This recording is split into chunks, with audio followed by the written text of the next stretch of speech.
My name is Ramon at the Cage at Scottsdale Community College, and I'm going to be going over a demo of our new Canon R8s. First, let's go over what you're going to get in the kit. We got a step-up ring for your matte box. We have the matte box itself. We got 2 rods for you. Follow focus. A ring for the follow focus. 2 SD cards. An adapter for your camera to read those SD cards. And then we have a battery charger with 2 batteries. Okay, let's go ahead and build this out. You're gonna start with your 2 rods here. You're gonna make sure that your knobs are unlocked all the way so you can slide these in. Then you wanna make sure that you tighten them down. Finger tight is good.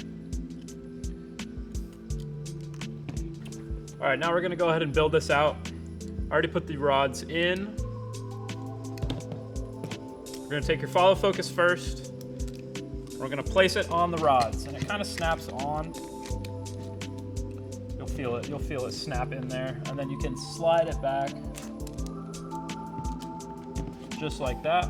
We're also gonna take your follow focus ring here. These gears help the teeth grab onto the lens, so you're able to focus. Put that on there. You'll butt your focus right up to these rings, locks in place, and then this follow focus has 2 knobs to lock it down. You'll want to make sure you get both of them. It has one on the bottom right here.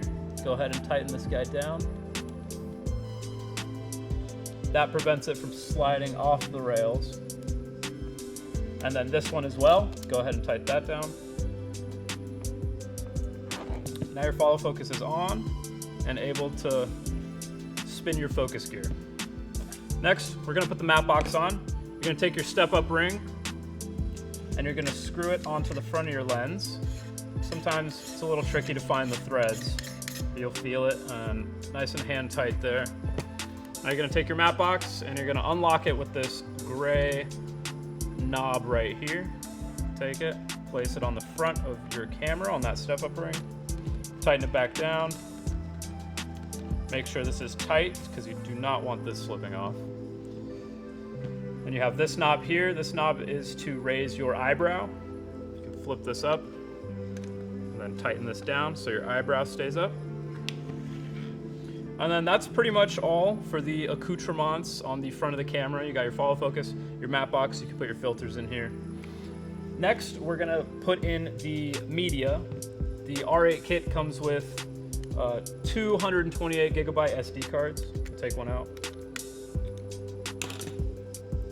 And you're gonna place it inside of the battery cover, which is on the bottom of the camera here. You can place that in. You'll hear a click once it's in, and you're gonna take your battery. Same thing here. You'll hear a click once it goes in. So now you got your Canon R8 built out. Let's go over some of the buttons on this thing. We'll start with the lens. First, you have your autofocus and manual focus switch, which is located on the left side of the lens here. Right now, we have it set to manual focus, which is most likely what you'll use it in, but there is an autofocus option. Something to note, if you have autofocus on, you don't want to use your follow focus because they'll kind of counteract each other and you could potentially damage the internals on the lens. So we'll keep it in manual focus.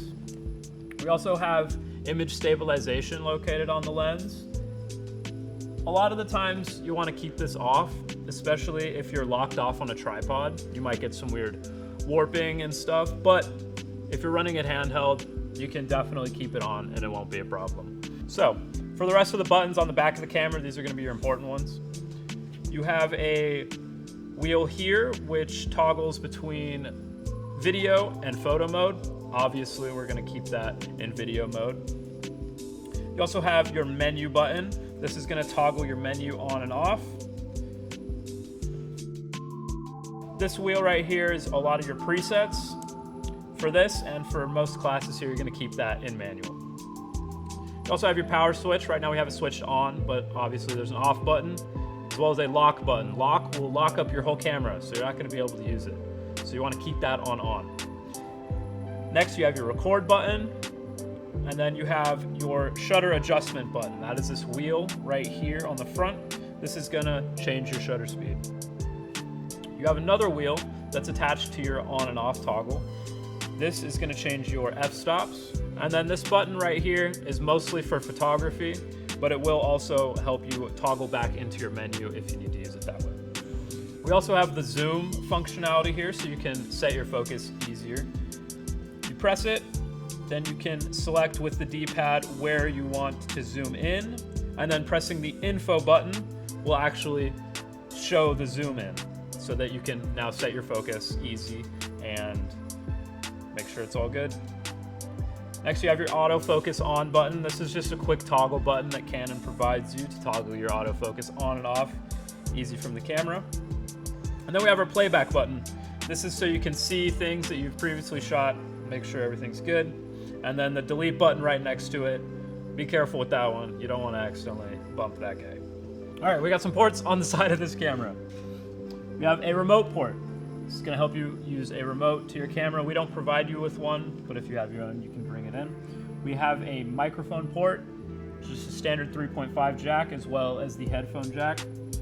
We also have a mini HDMI, which is provided to you in the case, and then a USB-C. This can help plug into your computer if you want to see playback that way. All right, now we've gone over all the buttons. Let's get into the menu of the camera. So to get into the menu, you're going to press the button, menu. First thing you're going to see is all your resolutions and formats. This camera can go all the way from 1080 up to 4K at 60 frames. This camera also has the ability to do high frame rates, so you can record up to 120 frames at 1080p. On the second screen, you're going to have your ISO speed settings. So this is where you're going to change your ISO. Right now we have it set to 800, but it gives you the option to change it to a lot of other ISOs. The next one that we have is going to be your white balance. You can either set auto white balances that are preset, set custom white balances as well. The next important thing in this menu is going to be your image stabilization mode. So you can turn on digital image stabilization. You can either turn it on or off, or you can enhance it. Also in this menu, you have your false color set and your zebra settings as well. That's going to affect the overlays that help you focus and see what is in exposure and what isn't. All right, next we're going to go to the autofocus. Through this menu, you can set your autofocus to a couple different preset settings. You have spot, 1 point, expanded, and a bunch of other autofocus settings. It's up to you how you want to set these. But again, make sure that if you are using autofocus, we aren't using the focus wheel. We don't want to damage the camera.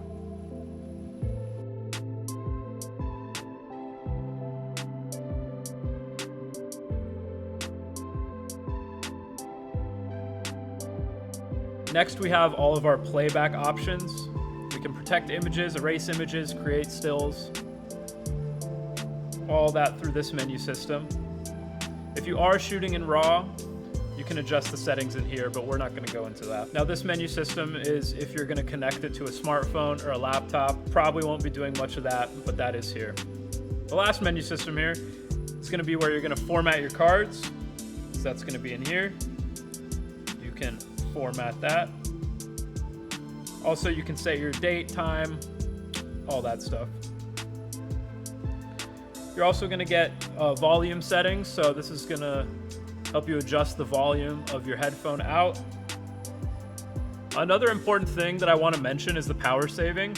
I've run into issues where my camera will turn off and I can't seem to get it to turn back on. It's because it's auto turning off through the power saving settings. So you're going to find that here. And in this case, I have them all disabled. So the camera's going to stay on no matter what. And that's what we want. You can also change your brightness, your viewfinder brightness, fine tune all your settings to your liking, however you want them. And that's the demo for the R8. There's a lot of cool things about this camera, and you can go into a lot of depth with it and customize it how you like. that's the build out and the menu system for our new Canon R8s.